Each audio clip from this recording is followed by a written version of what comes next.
Hi అండి, welcome to AB logs and kitchens. ఈరోజు మీకు మంచి రెసిపీ అండి, చికెన్ మంచూరియా అయితే చెప్పేస్తున్నాను. ముక్కని ఇలా తీసి ఇలా టక్కన నోట్లో పెట్టేసుకోవాల్సిందే, అంత టేస్టీగా అయితే ఉంటుంది. అస్సలు వంట రాని వాళ్ళు కూడా ఈజీగా నేను చెప్పే ప్రాసెస్లో, నేను చెప్పే కొలతలతో అయితే ఈజీగా చేసేసుకోవచ్చు. దీన్ని ముందుగా ఎలా చేయాలో ప్రాసెస్లోకి వెళ్ళిపోదాం. ఇప్పుడు ఒక 300 గ్రాముల చికెన్ అయితే తీసుకొని దీన్ని ఒక అరగంట సేపు ఉప్పులో అయితే నానపెట్టుకొని నేను చూపించిన విధంగా ఆ సైజు ముక్కలు అయితే కటింగ్ చేసుకోవాలి. ఇప్పుడు ఇందులో 2 టేబుల్ స్పూన్స్ మైదా, అలాగే ఒక ఎగ్ అయితే బాగా బీట్ చేసుకొని హాఫ్ అయితే ఇందులో వేసుకోవాలి. ఇలా హాఫ్ అయితే వేసుకున్న తర్వాత ఇందులో మరో 2 టేబుల్ స్పూన్ల కార్న్ఫ్లోర్ అయితే వేసుకొని, ఇప్పుడు కొద్దిగా సాల్ట్ అండి, ఎక్కువ అనేది వేయకూడదు, సరిపడా కూడా వేయకూడదు, కొంచెం తక్కువే వేసుకొని కోటింగ్ అయితే పట్టేలాగా మొత్తం అయితే నీట్గా నేను చూపిస్తున్న విధంగా మొత్తం అయితే ముక్క పట్టేలాగా చక్కగా ఇలాగ అయితే కలిపేసుకొని, ఇప్పుడు ఇదైతే పక్కన పెట్టుకొని బాగా మరుగుతున్న నూనెలో ఒక్కొక్క పీస్ కింద ఇలా విడివిడిగా అయితే వేసుకొని మంచి కలర్ అంటే గోల్డెన్ కలర్ రావే వరకు అవసరం లేదండి.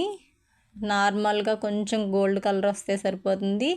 బాగా గోల్డ్ కలర్ వచ్చిందంటే కనుక ముక్క గట్టిగా అయిపోతుంది. స్మూత్గా రావాలంటే ఇప్పుడు నేను చెప్పిన విధంగా ఇలా అయితే రెండు పక్కల కూడా లైట్ గోల్డెన్ కలర్ వచ్చే వరకు ఇలా అయితే వేయించుకుంటే సరిపోతుందండి. ప్రతి ముక్క ఇలాగ నీట్గా వేగి ముక్క కింద వచ్చిన తర్వాత ఇవన్నీ ఒక బౌల్లోకి అయితే తీసేసుకోవాలి. ఇలాగ బౌల్లోకి అన్నీ తీసేసుకొని వేయించేసుకున్న తర్వాత వేరే ఒక బాండీ పెట్టుకొని అందులో కొద్దిగా ఆయిల్ అయితే వేసుకొని సన్నగా తరుక్కున్న అల్లం ముక్కలు 1 స్పూను, అలాగే సన్నగా తరుక్కున్న వెల్లుల్లి 1 స్పూను,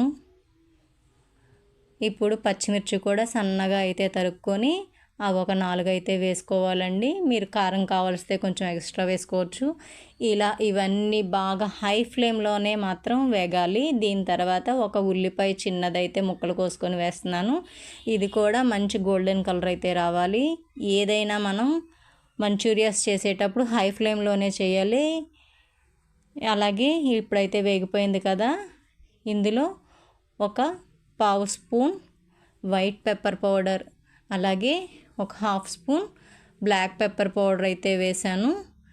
ఇప్పుడు ఇందులో రెడ్ చిల్లీ సాస్ వేస్తే బాగుంటుందండి. నా దగ్గర అవైలబుల్ లేక నేను గ్రీన్ చిల్లీ సాస్ అయితే వేసాను. ఇప్పుడు ఇది కూడా బాగా వేగనివ్వాలి. దీని తర్వాత ఒక 2 టేబుల్ స్పూన్స్ వెనిగర్ అయితే వేసాను. ఇప్పుడు మరో 2 టేబుల్ స్పూన్స్ సోయా సాస్ అయితే వేసి దీన్ని బాగా కలుపుకుంటూ బాగా వేగనివ్వాలి. ఇప్పుడు ఇందులో కొద్దిగా సాల్ట్ అండి, మనం కూరల్లో వేసినట్టు కాకుండా లైట్గానే వేసుకోవాలి. కొంచెం సాల్ట్ అయితే వేసుకొని ఇది కూడా బాగా ఆ ఇంగ్రీడియంట్స్ అన్నీ బాగా పట్టేలాగా అయితే అయిన తర్వాత ఇందులో కొద్దిగా వాటర్ అయితే వేసుకొని ఇవి సలసలా మరుగుతూ ఉండగా చూడండి ఇలా మరిగిపోయిన తర్వాత ఇప్పుడు ఈ ముక్కలన్నీ ఇందులో చక్కగా వేసేసుకొని బాగా ముక్కలుగా పట్టే వరకు హై ఫ్లేమ్లో బాగా కలుపుతూ ఉండాలి. ఇలా నీట్గా ముక్కంతా పట్టేసిన తర్వాత దీని మీద ఉల్లికాడలు తురుము కానీ లేదు కొత్తిమీర కానీ వేసుకొని సర్వ్ చేసుకోవచ్చు. ఇప్పుడు దీన్ని సర్వింగ్ బౌల్లోకి అయితే తీసేసుకుందాం. మనం ఇలాగ ఇంట్లో చేసి పెడితే చాలా ఇష్టంగా అయితే తింటారండి. మీరు కూడా మీ ఇంట్లో అయితే ఇలాగా ఈజీ ప్రాసెస్లో రెడీ చేసి మీ వాళ్ళకైతే పెట్టండి. ఎలా వచ్చిందో కామెంట్ సెక్షన్లో కామెంట్ పెట్టండి. ఈ వీడియో కనుక నచ్చితే లైక్ చేయండి, షేర్ చేయండి, సబ్స్క్రైబ్ చేయండి.